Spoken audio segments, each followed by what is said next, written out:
কৃষ্ণা চক্রবর্তী যে টাকাটা নিচ্ছেন আরটিজিএস এ বা হাতে করে বা কোনোটাই কিন্তু কোথাও কিছু দেখা যায়।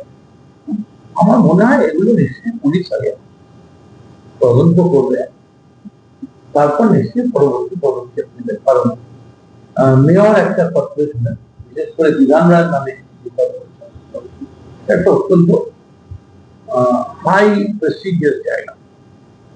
আর এই যে ধরুন টাকা 1 কোটি টাকা চেয়েছে, দেয়নি, 10 লাখ দিয়েছিলাম, একটু যেন এগুলো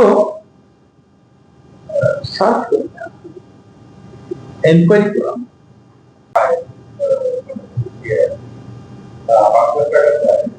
এই জায়গা থেকে তোমাদেরকে বন্ধুদের বাড়িয়ে মাধ্যমে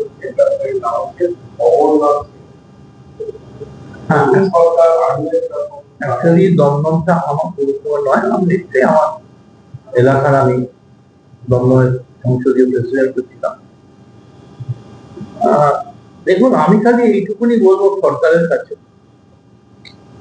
খুব কড়া দমন নীতি নিচ্ছেন, করছেন, সব ঠিক আছে, কিন্তু একটু দেখে নেবেন কোথাও ভুল হচ্ছে, মানে একটু তদন্ত করে জিনিসটা ভেতরে ঢুকে পড়ে। ধরুন কেউ এসে বললো ওই লোকটা আমার থেকে 2000 সালে 1 কোটি টাকা চেয়েছে, সঙ্গে সঙ্গে তাকে তুলে অ্যারেস্ট করলাম। এইটা আমি মুখ্যমন্ত্রীর কাছে অনুরোধ করব যে তদন্ত করে প্রমাণ নিয়ে করা হোক। আমি সেই তত্ত্বে বিশ্বাস করি না, দোষী ছাড়া পেয়ে যাক, আপত্তি নেই, নির্দোষ যেন শাস্তি না পায়, আমি সেই তত্ত্বে বিশ্বাস করি না। আমি বিশ্বাস করি দোষীকে শাস্তি পেতেই হবে, যে দোষ করেছে তাকে পেতেই হবে, খালি তার দোষটা যে জেনুইন সেইটা যেন করছে। হ্যাঁ,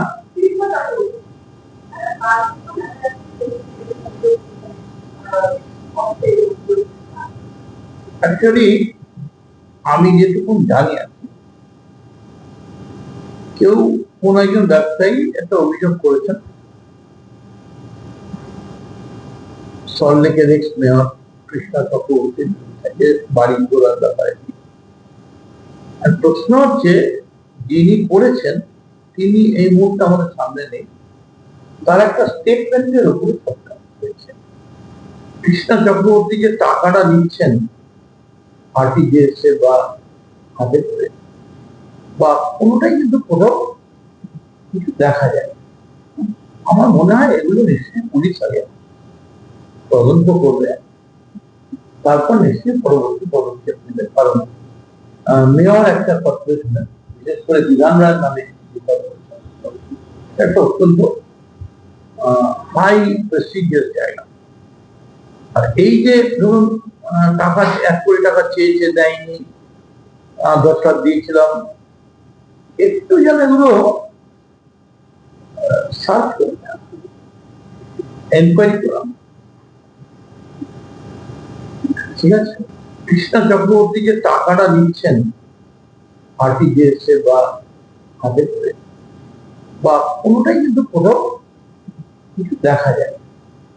আমার মনে হয় এগুলো নিশ্চয়ই পুলিশ আগে তদন্ত করবে, তারপর নিশ্চয়ই পরবর্তী পদক্ষেপ নেবে। কারণ মেয়র একটা কর্পোরেশনের, বিশেষ করে বিধান রায় নামে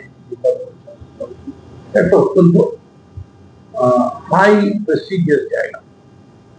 আর এই যে ধরুন টাকা 1 কোটি টাকা চেয়েছে, দেয়নি, 10 লাখ দিয়েছিলাম, একটু যেন এগুলো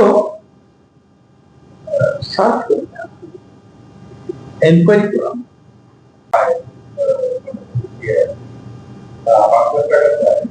এই জায়গা থেকে তোমাদেরকে বন্ধুদের বাড়িয়ে মাধ্যমে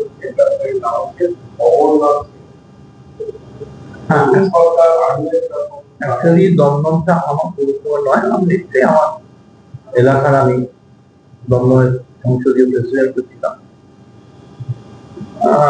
দেখুন, আমি খালি এইটুকুনি বলবো সরকারের কাছে,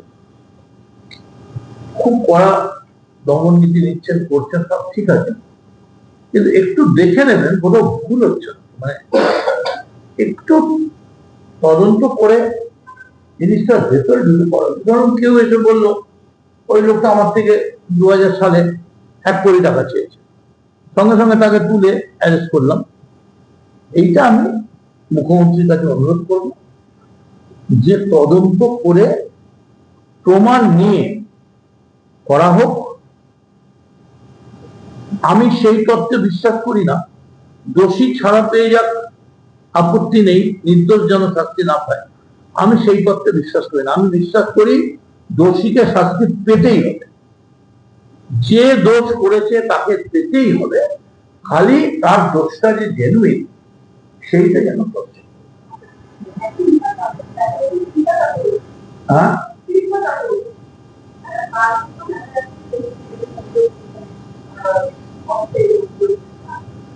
অ্যাকচুয়ালি আমি যেটুকু জানি আছি, কেউ কোন একজন ব্যবসায়ী একটা অভিযোগ করেছেন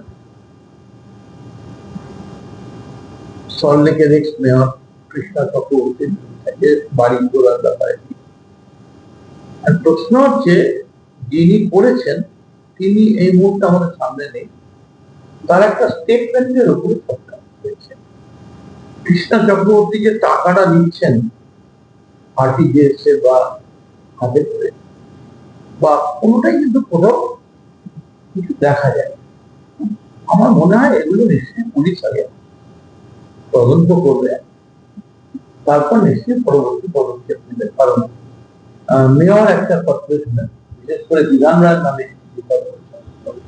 একটা অত্যন্ত হাই প্রেস্টিজিয়াস জায়গা। আর এই যে ধরুন টাকা 1 কোটি টাকা চেয়েছে, দেয়নি, 10 লাখ দিয়েছিলাম, একটু যেন এগুলো সার্চ করে এনকোয়ারি করা, ঠিক আছে? কৃষ্ণা চক্রবর্তী যে টাকাটা নিচ্ছেন আরটিজিএস এ বা হাতে করে বা কোনোটাই কিন্তু কোথাও কিছু দেখা যায়।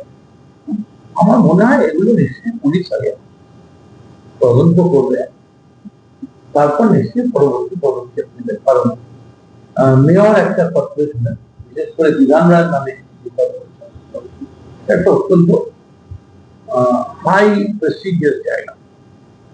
আর এই যে ধরুন টাকা 1 কোটি টাকা চেয়েছে, দেয়নি, 10 লাখ দিয়েছিলাম, একটু যেন এগুলো সার্চ করে এনকোয়ারি করা।